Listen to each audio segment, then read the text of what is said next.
Hello दोस्तों, मैं हूं रजनीश और हम सब जानते हैं कि प्रकृति में हर जिस चीज़ की शुरुआत होती है उसका एक दिन अंत जरूर होता है। चाहे वो पेड़ पौधे हों, इंसान हो या जानवर, ग्रह हो या सितारे और यहाँ तक कि ब्लैक होल्स भी। लेकिन ये एक इंसानी फितरत है कि किसी भी चीज़ की मृत्यु को जन्म की तरह सेलिब्रेट नहीं किया जाता, जबकि दोनों प्रक्रियाएं प्रकृति के लिए एकदम नेचुरल हैं। पर हम काफी बार इसके बारे में सोचकर ही घबरा जाते हैं और यहाँ तक कि इस पर बात करने से भी कतराते हैं। लेकिन एक चीज जरूरी है जो हम सबके दिमाग में एक न एक बार जरूर आया कि मौत के बाद आखिरकार होता क्या है। तो इस वीडियो में हम विस्तार से इस विषय में चर्चा करेंगे और एक साइंटिफिक और लॉजिकल तरह से सोचने की कोशिश करेंगे।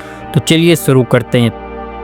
तो जैसे हम जानते हैं कि दुनिया में कई लोगों का मानना है कि इस जिंदगी के बाद कुछ और भी है। क्या सोच वैसे तो निकली है धर्म की मान्यताओं से, बट हाल ही में इसे एक वैज्ञानिक बैकअप भी मिला। कुछ साल पहले थोड़े रिसर्चेस किए गए थे जर्मनी में, जिसमें कुछ अजीब सी चीजें डिस्कवर की गई थी। रिसर्च के लिए कुछ मरीजों पर ध्यान रखा गया जो कोमा में थे और इनके दिमाग में पूरी तरीके से कॉन्शियसनेस नहीं था। ठीक होने पर इन्होंने कुछ ऐसे एक्सपेरिमेंट डिस्क्राइब किए जो थोड़े विचित्र थे। इन्हें बाद में कहा गया NDE यानी नियर डेथ एक्सपीरियंस। ये एक्सपीरियंस इशारा कर रहे थे कि जिंदगी के बाद एक आफ्टर लाइफ की। स्टडी के हिसाब से 50% लोगों ने अपने नियर डेथ एक्सपीरियंस में बताया कि उन्हें पहले से ही पता चल गया था कि वो मर चुके हैं। 56% लोगों के लिए ये खुशी से भरा अनुभव था। 24% लोगों ने आउट ऑफ बॉडी एक्सपीरियंस किया, यानी वो अपने शरीर से बाहर के अपने कमरे के ऊपर से अपने हाथ को ही देख पा रहे थे और 32% लोगों ने किसी मरे हुए इंसान से बात की। इसके अलावा कहीं मरीज को दूर से आती हुई तेज रोशनी दिखी, अपने मरे हुए पूर्वज दिखे और कभी अचानक से खुशी महसूस होती या फिर कोई डर। लेकिन ये स्टडी अपने आप में पूरी नहीं थी और जैसे हम जानते हैं कि किसी भी चीज को सच मानने के लिए विज्ञान उसी चीज को अलग अलग जगहों में और अलग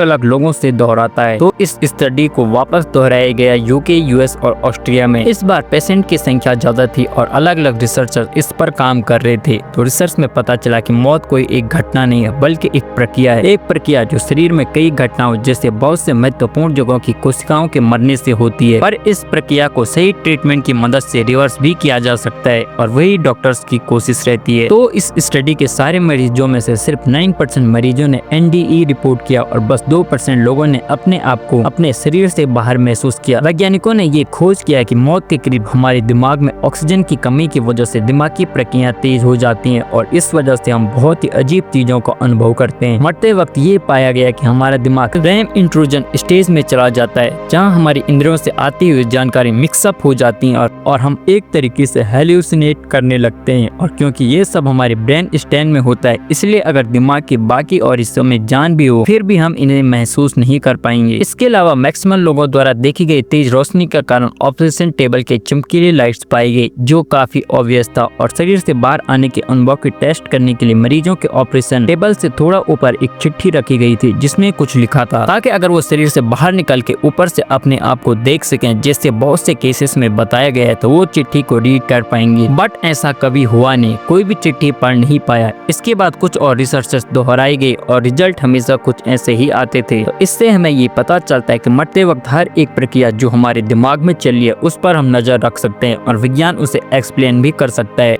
बट अब हम डिस्कस करते हैं कि विज्ञान के हिसाब से मरने के बाद क्या होता है। तो अब हम जो बात करेंगे वो एक बहुत ही साइंटिफिक पॉइंट ऑफ व्यू से होगा और सिर्फ फैक्ट्स को ध्यान में रखते हुए। तो मरते वक्त जैसे ही हमारा दिल धड़कना बंद कर देता है, दिमाग तक ऑक्सीजन की सप्लाई बंद हो जाती है और कुछ ही देर में वो सारा ऑक्सीजन यूज कर लेता है। फिर धीरे धीरे सारी दिमागी प्रक्रियाएं बंद होने लगती है और वो हार्मोन्स जो दिमाग रिलीज करता था अनेक शारीरिक प्रक्रियाओं को मेंटेन करने के लिए बंद हो जाता है। इससे सारे शरीर की कोशिकाओं तक इंस्ट्रक्शन नहीं पहुंचते और सब काम करना बंद कर देते हैं। इसके बाद वो होता है जिसे हम कहते हैं पोस्ट डेथ प्रोसेस, जहाँ शरीर के सारे मसल्स रिलैक्स हो जाते हैं क्योंकि उनको अब वो ऑक्सीजन नहीं मिलता जिससे बर्न करके वो टेंस रह सकें। इसीलिए मरने के बाद अक्सर मरीज टॉयलेट कर बैठता है। अब क्योंकि शरीर मेडिकली मर चुका है तो इसका मतलब ये नहीं कि उसके अंदर की हर चीज भी मर चुकी है। कुछ कोशिकाएं फिर भी बची खुची ऊर्जा को खर्च कर रही होती हैं और हमारे शरीर के 100 ट्रिलियन बैक्टीरिया फिर भी जिंदा रहते हैं। ये बैक्टीरिया जिंदगी भर हमारी आंतों में और हमारी चमड़ी में जिए हैं और इनका शरीर के मरने के बाद क्या होता है उस पर बहुत बड़ा योगदान है। मरने के बाद धीरे धीरे रूम टेम्परेचर में आने लगता है क्योंकि ऊर्जा का उत्पादन नहीं हो रहा होता है और धड़कन के बिना खून भी शरीर के नीचे हिस्से में जमने लगता है। ये खून फिर 2 घंटे बाद क्लॉट होने लगता है। इसी से ही फोरेंसिक डॉक्टर्स बता सकते हैं कि शरीर को मरने के बाद हिलाया गया है कि नहीं।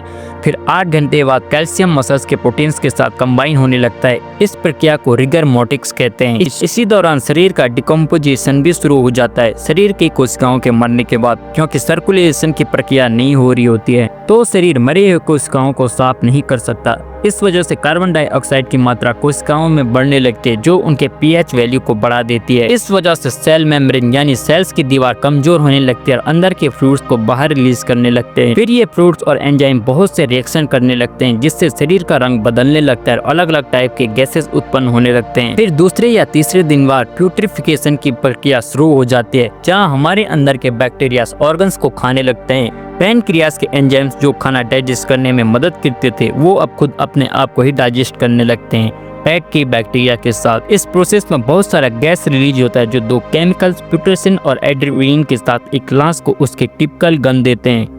इसी दौरान शरीर का रंग ग्रीनिश से पर्पल होने लगता है जो आखिर में ब्लैक हो जाता है। यानी बदबू फिर कीड़े और मक्खियों को आकर्षित करती है जो शरीर में अंडे देने लगते हैं। एक ब्लोफ्लाई एक टाइम पर 300 अंडे दे सकते हैं जो एक ही दिन में हैच हो जाते हैं। यही कीड़े फिर मैगेट्स बनकर शरीर को खाने लगते हैं जब तक वो पूरी तरीके से विकसित ना हो जाए। इससे और ज्यादा गैस उत्पन्न होता है और ज्यादा बदबू। फिर आखिर में ऑर्गन्स का ब्यूटिफिकेशन फॉर्म शुरू हो जाता है जहाँ उनके ऊपर एक वैक्स की तरह लेयर आ जाता है और इसमें सारे बैक्टीरिया और माइक्रो ऑर्गेनिजम्स बची कुछ चीजों को खा रहे होते हैं। ये स्टेज 1 साल तक भी चल सकता है और उसके बाद सिर्फ अनडाइजेस्टेबल चीजें जैसे हड्डियां और बाल ही बचते हैं जिन्हें कुछ सालों में जानवर या पेड़ पौधे ऑब्जॉर्व कर लेते हैं। शरीर पूरी तरीके से मिट्टी में मिल जाता है। तो विज्ञान के हिसाब से ये होता है मरने के बाद। सुनकर काफी अजीब लगता है, राइट? यही चीज हमें शायद सोचना पसंद नहीं, इसीलिए हम आफ्टर लाइफ में बिलीव करना ज्यादा पसंद करते हैं। तो आपका इस बारे में क्या कहना है मुझे कमेंट्स में जरूर बताएं। अगर आपको वीडियो पसंद आया है तो वीडियो को लाइक और चैनल को जरूर से सब्सक्राइब कर देना।